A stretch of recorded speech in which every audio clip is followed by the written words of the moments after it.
జై భీమ్. ఈరోజు ఆంధ్రప్రదేశ్ శ్రీ సత్యసాయి జిల్లా కదిరిపట్టణ నడువొడ్డున బహుజన జాతిపిత భారతదేశ ముద్దుబిడ్డ మా యొక్క పితామహుడైనటువంటి విగ్రహం బాబాసాహెబ్ అంబేద్కర్ గారి విగ్రహం దగ్గర ఆయన్ని స్మరించుకుంటూ మరి పూణే మహారాష్ట్రలో జరిగినటువంటి మహత్తరమైనటువంటి మహావిజయమైనటువంటి భీమా నది ఒడ్డున జరిగినటువంటి కొరేగావ్ గ్రామంలో జరిగినటువంటి ఒక మహత్తరమైనటువంటి బహుజన కులాలు సాధించినటువంటి విజయం. భీమా కొరేగావ్ ఆ యొక్క విజయ చిహ్నంగా మరి ఆనాడు ఉన్నటువంటి పేష్వా సైన్యాన్ని మరి మహారాజు మా యొక్క సూత్రరాజు అయినటువంటి ఛత్రపతి శివాజీ మహారాజు గారి యొక్క వారసత్వాన్ని మరి కుక్కుటి వేళ్లతో పేల్చేయాలని ఆ యొక్క ఆధిపత్య పోరులో బ్రాహ్మణ ఆధిపత్యంతో మరి మహారాజు ఛత్రపతి శివాజీ మహారాజు గారి యొక్క వారసత్వాన్ని కోత కోసినటువంటి పేష్వా సైన్యం. మరి తదనంతరం అక్కడ ఉన్నటువంటి మహారు జాతికి చెందినటువంటి మా యొక్క బహుజన ఈ దేశ మూల నివాసులు ముద్దుబిడ్డలు మరి వాళ్ళంతా కూడా మా రాజ్యము మా రాజు చంపివేశారే, ఇంత ఘోరాతి ఘోరంగా ఒక బహుజన రాజు ఉన్నట్టు వీళ్ళకి ఇష్టం లేదా? మరి ఆనాడు మా రాజుకి పట్టాభిషేకం చేస్తే ఎవరు కూడా ఆ పట్టాభిషేకం చేసిన తర్వాత కిరీట ధారణ కోసం దేశమంతా ఆనాడున్నటువంటి మనువాదం పరిస్థితుల్లో మరి బ్రాహ్మణ ఉండాలి అనేటువంటి ఆలోచన విధానంతో ఆడ చెప్పినటువంటి ఆ ఆస్థానంలో కొంతమంది మరి ఆ యొక్క ఛత్రపతి శివాజీ మహారాజ్ గారి యొక్క సంస్థానంలో మరి దాంట్లో భాగంగా ప్రతి ఒక్కరికి అడిగితే ఏ యొక్క బ్రాహ్మణుడు వచ్చి ఆయనకి పట్టాభిషేకం చేయడానికి ఒప్పుకోలేదు. మరి దీన్నంతా చాటింపు వేస్తే ఆర్యభట్ అనేటువంటి ఒక బ్రాహ్మణుడు నేనైతే వస్తాను, మనులు మాణిక్యాలు ఇచ్చి నా ఎడమ వేలు బొటన వేలుతో మహారాజుకి బొట్టు పెడతానని చెప్పారు. అంటే ఎంత దౌర్భాగ్య పరిస్థితుల్లో అనువాదంలో ఆనాటి నుండి నేటి వరకు కూడా కొన్ని యుగాల నుండి కూడా ఇలాగే అణగారిపోతున్నాం మేము పోతున్నాం. మరి ఇదంతా గ్రహించినటువంటి ఛత్రపతి శివాజీ గారు ఈ దేశంలో కుల వ్యవస్థ, వర్గ వ్యవస్థ, లింగ వ్యవస్థ లేకుండా సమపాలనలో ఆనాడు ముస్లిం సోదరులకు కూడా సముచిత స్థానం కల్పించి సుభిక్షంగా పరిపాలించినటువంటి గొప్ప మహనీయుడు మరి ఛత్రపతి శివాజీ గారు. మరి అదంతా చూసినటువంటి ఆధిపత్య కులాలు ఓరవలేక ఆయన యొక్క రాజ్యాన్ని కుంకుడి వేలతో పెళ్లి చేయాలని చూసినటువంటి పరిస్థితి. మరి ఇదంతా గమనించి ఆయన వంశంలో లేకుండా పోయినటువంటి పరిస్థితి. మరి ఇదంతా గమనించినటువంటి బహుజనులు ఖచ్చితంగా వీరి మీద ఎలాగా మన రాజ్యాన్ని మనం హస్తగతం చేసుకోవాలని పరిస్థితి. మరి దీనిలో భాగంగానే మహర్వీరులు మా ఛత్రపతి శివాజీ మహారాజ్కి సంబంధించినటువంటి ఆ రాజ్యాన్ని మనము చేజించుకోవాలి అనే సంకల్పంతో 500 మంది మహర్వీరులు దాదాపు కొన్ని కిలోమీటర్లు నడుచుకుంటూ వెళ్ళి మరి ఆ యొక్క రాజ్యంలో పేష్వా సైన్యాన్ని 20,000 మంది పైచులుకున్నటువంటి పేష్వా సైన్యాన్ని కేవలం 500 మంది ఏమున్నాయో ఏం తిన్నారో తెలియనటువంటి పరిస్థితులు. ఆనాడు మనము ఒడ్లు ఎలాగో అక్కడ గోధుమలు అన్నీ కూడా చిత్తులో వేసుకొని ఆ సైన్యము నడుచుకుంటూ వెళ్ళి భీమా నది ఒడ్డున 20,000 మందికి తగు గుణపాఠం చెప్పి ఆ రాజ్యాన్ని హస్తగతం చేసుకున్నటువంటి పరిస్థితి. దీనికంతా కూడా గుర్తించినటువంటి ఈ చరిత్రను గుర్తిరగాలన్నటువంటి సంకల్పంతో ఈ యొక్క స్తూపాన్ని అక్కడ ఏర్పాటు చేశారు ఆనాడు. మరి ఈ స్తూపాన్ని బాబాసాహెబ్ అంబేద్కర్ గారు ప్రతి ఒక్క ఆంగ్ల దినోత్సవం జనవరి 1 రోజున భీమా నది ఒడ్డునున్నటువంటి మా భీమా కొరేగావ్ స్తూపం దగ్గరికి వెళ్ళి ఆ మహర్వీరులకి మరి ఆయన ప్రతి ఏటా కూడా వాళ్ళు చేసినటువంటి గొప్ప యుద్ధాన్ని నెమరి వేసుకుంటూ మన బహుజన జాతికి మేల్కొల్పేటువంటి ఆనవాయితీని తీసుకొచ్చినటువంటి మహాత్ముడు ఆ జాతిపిత బాబాసాహెబ్ అంబేద్కర్ గారు. మరి అదే కొనసాగింపుగా ఈ కదిరి పట్టణం నందు మేము కూడా ఎస్సీ ఎస్టీ బీసీ మైనార్టీ సోదరులు కలుపుకొని మా శక్తి మేరకు ప్రతి ఏటా 10 సంవత్సరాల నుండి మరి ఈ కార్యక్రమం కొనసాగిస్తూ వస్తున్నాం. ఈనాడు కూడా ఎస్సీ ఎస్టీ బీసీ మైనార్టీ సోదరులు కలుపుకొని బీసీ సంక్షేమ సంఘం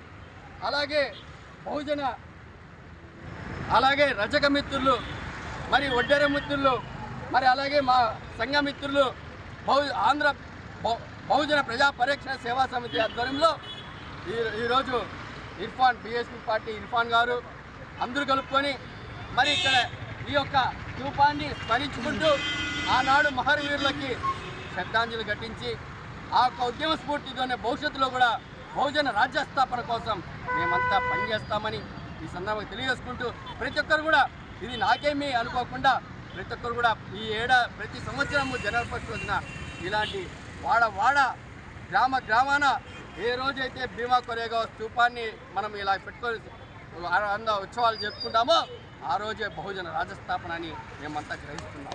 కనుక ఈ సందర్భంగా అందరికి కూడా ఇక్కడికి వచ్చినటువంటి ప్రతి ఒక్కరికి పేరున ధన్యవాదాలు, జై భీములు తెలియజేసుకుంటూ మరొక్కసారి అమరవీరులు స్మరించుకుంటూ సెలవుస్తూ జై భీమ్. అందరికీ జై భీమ్. ఈరోజు ఆంధ్రప్రదేశ్ రాష్ట్రమంతా మరి దేశమంతా ప్రపంచమంతా నూతన సంవత్సర వేడుకలు జరుపుకుంటూ ఉండగా మరి భారతదేశంలో ఒక ముఖ్యమైన సంఘటన గురించి మనమంతా కూడా మర్చిపోయాం.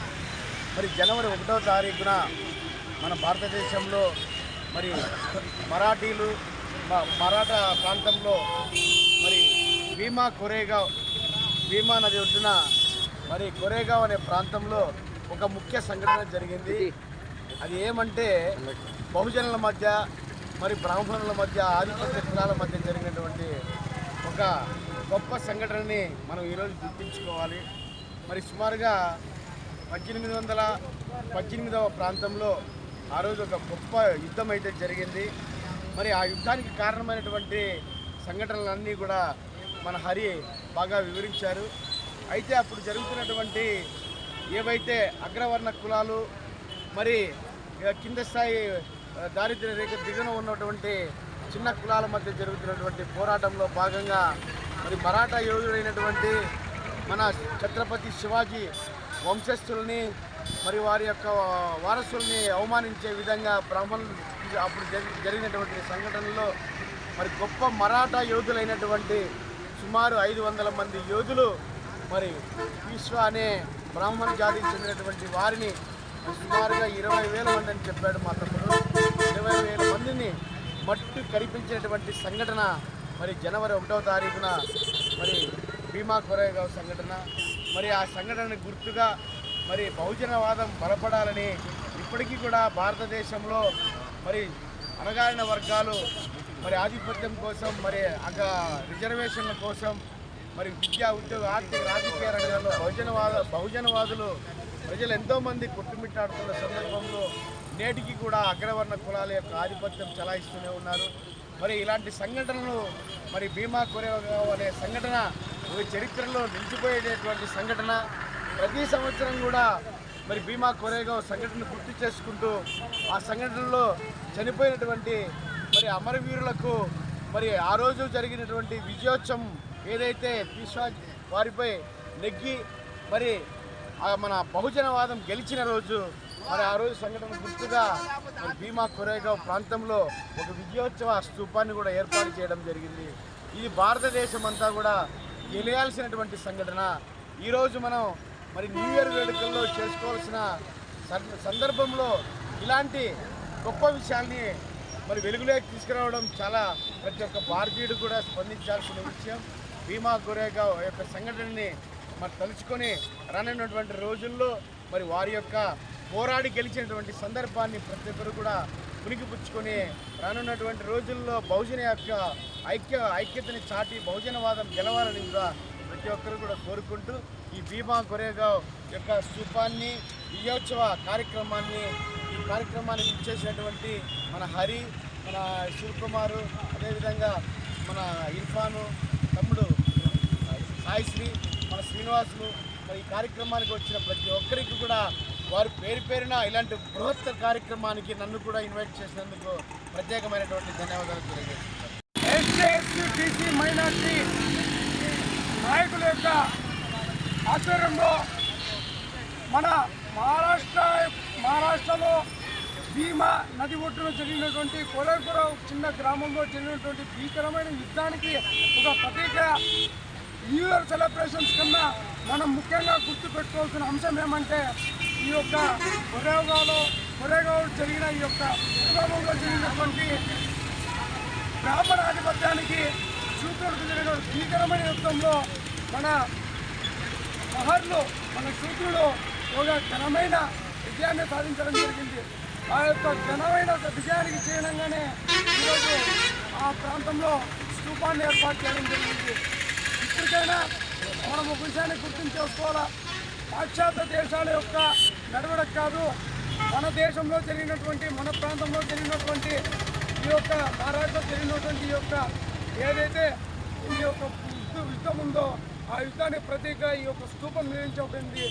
ఈ యొక్క భారతదేశ ప్రజలు కూడా ఒక గుర్తింపు చేసుకోవాలా, ఏదంటే ఈ న్యూ ఇయర్ సెలబ్రేషన్స్ కన్నా మహాత్ములు అమరవీరులు దాదాపు కంటే 22,000 మంది సైన్యాన్ని మట్టి కనిపించిన యొక్క మహావీరులకు నా యొక్క శూద్రులకు నా బాంధవులకు జోహార్లు తెలుపుకుంటూ ఈరోజు మహాత్మా మన డాక్టర్ బిఆర్ అంబేద్కర్ గారు ఆ యొక్క ప్రాంతాన్ని సందర్శించి జనవరి 1వ తేదీన న్యూ ఇయర్ సెలబ్రేషన్స్ కన్నా ఈ యొక్క కార్యక్రమం చేసుకోవాలని చెప్పి భారతదేశ ప్రజలకు పిలుపునిచ్చినటువంటి ఈ యొక్క కార్యక్రమంలో భాగంగా మనము ఆయనగా మహాత్మా జ్యోతిరావు పూలే గారు అలాగే డాక్టర్ బిఆర్ అంబేద్కర్ యొక్క ఆలోచన విధానాన్ని ముందుకు తీసుకెళ్లాలని చెప్పి, ఎందుకంటే ఈ యొక్క విషయాన్నంతా పెద్దలు ఆల్రెడీ మాట్లాడారు. ఏం మాట్లాడినా కూడా ఆ చరిత్ర మనము ఇంకా గుర్తుపెట్టుకోవాల్సిన అంశం మన మీద ఎంతనే ఉంది. కాబట్టి ఈ మాట ఇంతటితో ముగిస్తూ ఈ అవకాశం కల్పించినటువంటి ప్రతి ఒక్కరికి జై భీమ్ తెలియదు. కదిరి ఎస్టీ బీసీ మైనార్టీల ఆధ్వర్యంలో భీమా కోరేగావ్ స్థూపానికి విజయోత్సవ స్థూపం ఈరోజు ఏర్పాటు చేయడం జరిగింది అంబేద్కర్ సర్కిల్లో. ఆ స్థూపానికి ఒక అర్థం ఏమరా అంటే, ఇప్పటికీ మన బహుజనులకు జనవరి 1 ఇలా కొన్ని ఏవైతే ఉన్నాయో దానాలు మనం తెలుసుకుంటాం తప్ప మన చరిత్రలు ఎస్సీ ఎస్టీ బీసీలు మన బహుజనులు ఏ రకంగా విజయోత్సవాలలో మనం సాధించినాము, మనం ఏ రకంగా అణిచివేయబడినాము, ఏ రకంగా మనం ఆధిపత్య కులాలు మనం అణిచివేతకు గురి అవుతున్నాము అనేటువంటి ఆలోచనను పూర్తిగా పక్కన పెట్టి మనకు ఎవరైతే అనవదొక్కుతున్నారో వాళ్ళకు ప్రోత్సహించే పరిస్థితుల్లో మనం ఇప్పుడు కూడా ఉన్నాం. ఈరోజు ఈ స్థూపం చూస్తున్నాం. అప్పటి స్వాతంత్రం రాక మునిపే బ్రాహ్మణ జాలానికి వ్యతిరేకంగా ఎన్నో ఉద్యమాలు చేసి ఎన్నో ఊచకోతలు చేసే పరిస్థితుల్లో బ్రాహ్మణ జాలం ఉన్నటువంటి ప్రయత్నించినా కూడా తక్కువనటువంటి మన యుద్ధవీరులు ఆ 20,000 మందితో మనం పోరాడి సాధించినటువంటి ఘనత ఈ స్థూపానికి ఒక స్ఫూర్తి.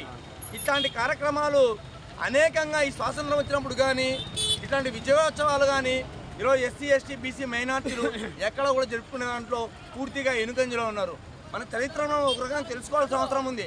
ఎందుకురా అంటే ఇప్పటికీ స్వాతంత్రం వచ్చి ఇన్నేళ్ళైనా కూడా ఇంత టెక్నాలజీ పెరిగినా కూడా ఇంత అభివృద్ధి ఉన్నా కూడా మొత్తం అన్నీ కూడా మనకు తెలిసినా కూడా ఇప్పటికీ మనకు భయాల్లోనే మనం బతుకుతూ ఉన్నాం. మనం నిజంగా మనకి ఎందుకు ఈ భయాలు ఉన్నాయో మనకేం అర్థం కాని పరిస్థితి ఉన్నాయి. పోనీ జనాభా ఎస్సీ ఎస్టీ బీసీ మైనార్టీలు తక్కువగా ఉన్నారంటే 80% ఉన్నటువంటి పరిస్థితి. పోనీ ఓటు బ్యాంకు ఎవరికి ఉందిరా అంటే ఎస్సీ ఎస్టీ బీసీ మైనార్టీలకి 80% ఉన్నటువంటి పరిస్థితి. కానీ ఎక్కడైనా మనము ఇన్నేళ్లుగా రాజ్యాధికారం సాధించినటువంటి పరిస్థితులు ఉన్నాయని అడుగుతాం. మనం ఏదో పార్టీలకు ఓట్లేసి మనం గెలిపిస్తానమే తప్ప మనకు కనీసం ఈ పార్టీలు రాజకీయ రిజర్వేషన్లు అయితేనేమి కనీసం మన ఓటు బ్యాంకు సంబంధించినటువంటి మెజార్టీలో మనం ఉన్నామని అడుగుతున్నాం. కనీసం మన ఆధిపత్య కులాల పార్టీలకు మనం ఓట్లు వేస్తున్నాం, కానీ ఎక్కడైనా బహుజనులకు అన్యాయం జరుగుతా అంటే మాట్లాడుతున్నామా అంటున్నాం. మనం ఎంతసేపు ఓట్లు వేసే దాంట్లోనే జీవితాన్ని ముగిస్తున్నాం తప్ప ఎక్కడ కూడా రాజ్యాధికారం వినియోగ పరిస్థితిలో మనం కోల్పోతున్నాం. ఇప్పటికైనా ఎస్సీ ఎస్టీ బీసీ మైనార్టీల మన చరిత్రను ఒకసారి చదవండి, చూడండి. మనని ఎన్ని ఏళ్ళుగా మనకు అణచివేతకు గురవుతానమో ఒకసారి తెలుసుకోండి. కేవలం భయాల్లోనే బతికితే ఏం కోల్పోతానమో అంటే మనకి ఇంకా నిజంగా స్వాతంత్రం ఎక్కడ కూడా స్వాతంత్రం రాలేదు. మనం స్వాతంత్రం వచ్చిందని మనం అనుకుంటున్నాం, ఆ భ్రమలోనే బతుకుతున్నాం, స్వేచ్ఛగా బతుకుతున్నాం తప్ప ఎక్కడా కూడా డాక్టర్ బిఆర్ అంబేద్కర్ రాసినటువంటి రాజ్యాంగం మనకు నిజంగా అమలు కాలేదు. నిజంగా అమలైన రోజునే మన ఓటు బ్యాంక్ అనే వజ్రాయుధాలు లాంటి ఓటును మనకి ఇచ్చినారు. కాబట్టి ఈరోజు ఈ పార్టీలన్నీ కూడా మన పక్కన మగ్గు చూపి అంతో ఇంతో ఏదో పథకాల రూపంలో ఏదో అవి ఇస్తాం అని మాటలు చెప్తున్నారు తప్ప ఎక్కడా కూడా ఎస్సీ ఎస్టీ బీసీ బహుజనులకు న్యాయం జరగలేదు. ఇప్పటికైనా మీరు ఆలోచించాలి, భయాన్ని వీడండి, రాజ్యాధికారంగా మన ప్రయత్నం చేయాలా. ఈరోజు ఎంతోమంది అమర వీరులు ఎంతోమంది ఉన్నారు, వాళ్ళందరూ కూడా కేవలం బహుజనులే. దేనికోసం? మనం రాజ్యాధికారంగా హక్కుల కోసం, అణిచివేత కోసం మనం పోరాడినటువంటి సావిత్రిబాయి పూలే, జ్యోతిరావు పూలే, అంబేద్కర్ ఎంతోమంది చరిత్రలో ఇప్పటికీ వాళ్ళ పేర్లు అయితే బయటికి రాలేదు. కేవలం ఆధిపత్య కులాలు ఎవరైతే ఉన్నారో ఒకరో ఇద్దరు చేసినటువంటి పార్టీ పుస్తకాల్లోనేమి వాళ్ళ ప్రచారాల్లోనేమి అన్ని రకాల కూడా ముందరున్నారు తప్ప మన బహుజనులు చేసి మన బహుజన త్యాగాలు చేసినటువంటి చరిత్రలు ఇప్పుడు కూడా ఇక్కడ కూడా రాలేదు. కాబట్టి ఎస్సీ ఎస్టీ బీసీ మైనార్టీ సోదరులారా, ఇప్పటికైనా ఇట్లాంటి విజయోత్సవాన్ని కార్యక్రమాలకు ఎంతోమంది మన కోసం త్యాగాలు చేసినటువంటి వ్యక్తులకు మనం ఖచ్చితంగా నిలబడి అట్లాంటి వర్ధంతులు ఇట్లాంటి విజయోత్సవ కార్యక్రమాలు మనం జరుపుకోకపోతే ఎవరో మనం అనగదొక్కలేదు. కేవలం బహుజనులనే అనగదొక్కే ప్రయత్నంలో ఇప్పటికీ ఉన్నారు. ఈ బహుజనుల్లో అనేక కులాలు ఉన్నాయి. ఏ కులం ముందుకు వస్తే వాళ్ళు ముందుకు పోతాడనేటువంటి ఆలోచనలో ఇన్నేళ్ళుగా పోతానే ఉన్నాం తప్ప ఎక్కడా కూడా మనం ఐక్యతను కోల్పోతాము. ఈ ఐక్యతను దృష్టిలో పెట్టుకోవాల్సిన అవసరం ఎంతైనా ఉంది. ఇప్పుడు తెలుసుకొని ఇట్లాంటి ప్రతి కార్యక్రమానికి మన బహుజనులు చేసినటువంటి ప్రతి కార్యక్రమానికి అందరూ పాల్గొని రాజ్యాధికార దిశగా ప్రయత్నం చేసినప్పుడే నిజంగా డాక్టర్ బిఆర్ అంబేద్కర్ ఆశయాలను నిజంగా ఎంతోమంది త్యాగాలు చేసినటువంటి ఆత్మకు శాంతిస్తుంది. నాకు ఈ అవకాశం ఇచ్చినటువంటి వ్యక్తులు అందరూ ధన్యవాదాలు తెలుపుతూ సెలవు తీసుకుంటున్నాను.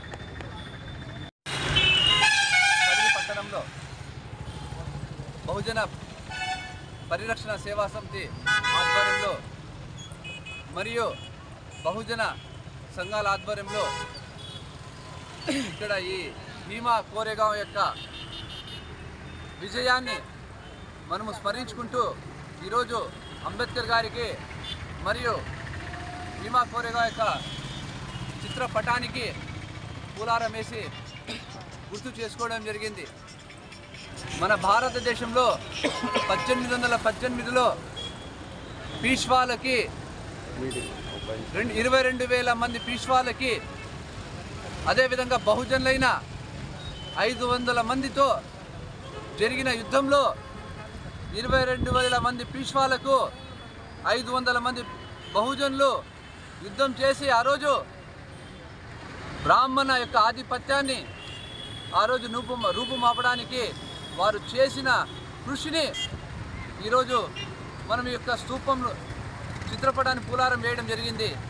బహుజనులకు ఇది ఒక స్ఫూర్తిగా తీసుకొని మనము మన రాజకీయ జీవితాలు కూడా ముందుకు పోవాల్సిన అవసరం ఎంతగానో ఉంది. ఎందుకంటారా, గడిచిన స్వతంత్ర భారతదేశంలో మన బహుజనులకు ఎక్కడా న్యాయం అనేది జరగలేదు. రాజకీయంగా కానీ సామాజిక పరంగా కానీ ఎటువంటి లబ్ధి చేకూరకుండా ఈరోజు మన పరిస్థితులు అగమ్య గోచరంగా తయారైంది. ఎందుకంటే మన రాష్ట్రంలో టీడీపీ ప్రభుత్వం అధికారంలో వచ్చిన తర్వాత బహుజనుల యొక్క కుల జనగణన చేయాలని బహుజన్ సమాజ్ పార్టీ మరియు బీసీ సంఘాల ద్వారా ఒక ఉద్యమాన్ని లేపడం జరిగింది. ఆ ఉద్యమాన్ని కూడా ఈరోజు ఈ అధికార పార్టీలు తుంగలో తొక్కే పరిస్థితి ఉంది. ఇప్పటికైనా బహుజనులని గుర్తు చేసుకొని మనము మన యొక్క మహనీయులు వాళ్ళ యొక్క విజయాలను మనము గుర్తు చేసుకోవాల్సిన అవసరం ఎంతగానో తెలియజేస్తూ ఈ అవకాశం ఇచ్చిన బీసీ నాయకులకు ప్రతి ఒక్కరికి పేరు పేరున ధన్యవాదాలు తెలుపుతూ జై భీమ్ జై భారత్.